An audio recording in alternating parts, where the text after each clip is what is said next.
En ce jour, nous allons nous pencher sur les dragons légendaires, mais aussi sur la mystérieuse contrée d'Ashaï-les-L'Ombre, avec la possibilité que ce lieu puisse être le berceau de dragons originaires de l'ombre. Mais tout d'abord, nous allons étudier Terrax. Terrax était un dragon monté par Jennara de la maison Belleris, une membre de l'élite de Valyria et cavalière dragon ayant vécu avant le fléau. Nous ne connaissons pas la couleur réelle de Terrax.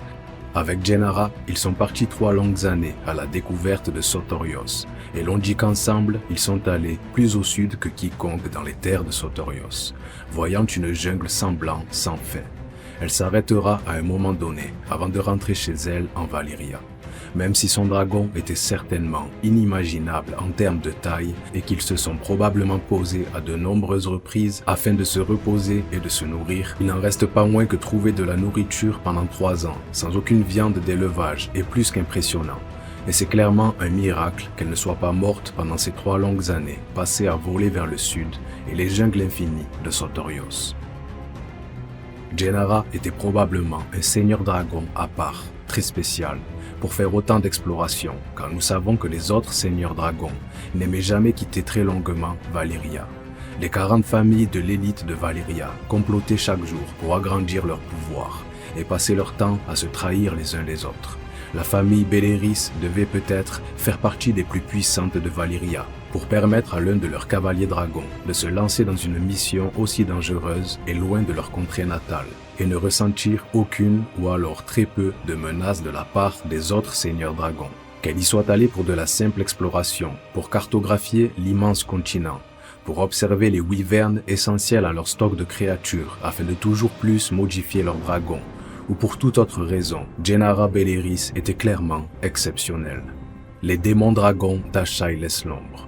Daenerys Targaryen avait entendu dire que les premiers dragons étaient venus de l'Est, des terres de l'ombre au-delà d'Ashaï et des îles de la mer de Jade.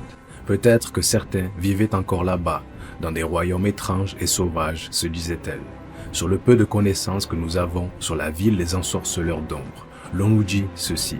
Une rivière traverse Ashaï elle-même, jusqu'à la vallée des ombres voisines, où se trouvent des grottes dans les falaises qui sont censées abriter des démons, des dragons et des choses pires encore. Plus l'on s'éloigne de la ville, plus ces créatures deviennent hideuses et tordues, jusqu'à ce qu'enfin l'on se retrouve devant les portes du Stygai, la cité des cadavres au cœur de l'ombre, où même les ensorceleurs d'ombre ont peur d'aller.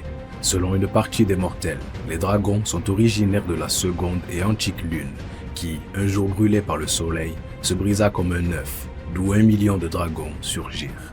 Mais selon les ensorceleurs d'ombre, les dragons sont venus d'au-delà de l'ombre et qu'ils ont été amenés vers l'ouest par une race d'humanoïdes, si vieille qu'elle n'a pas de nom.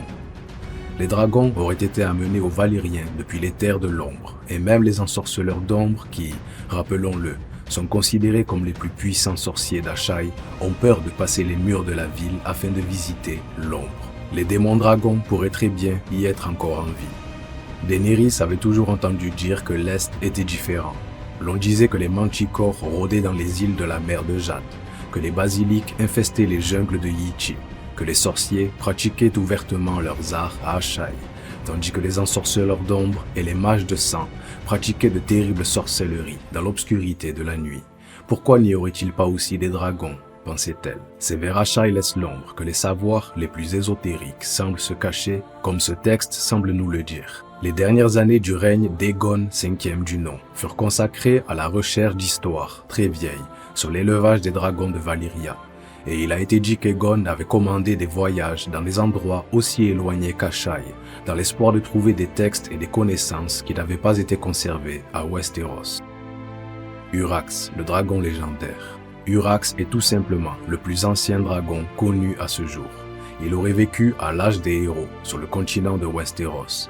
Selon la légende, Urax fut tué par Sir Serwyn au bouclier miroir, lorsque celui-ci s'approcha du dragon caché derrière un bouclier, renvoyant sa propre image au dragon, avant de lui plonger une lance dans l'œil.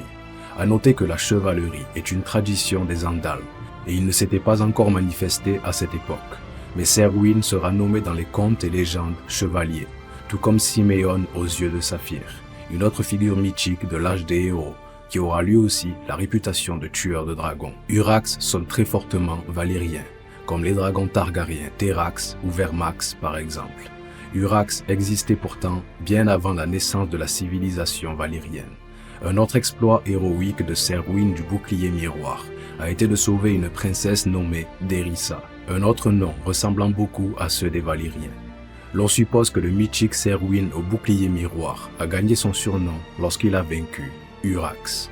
Il en est ainsi, mes seigneurs et dames de Westeros. Je devais normalement faire une vidéo sur les théories de la lettre d'Aegon le Conquérant, mais je n'étais pas sûr que ce sujet pourrait vous plaire. N'hésitez pas à me dire dans les commentaires si vous souhaitez une vidéo sur les théories concernant la lettre d'Aegon le Conquérant. Je vous souhaite à tous une excellente journée et une douce soirée.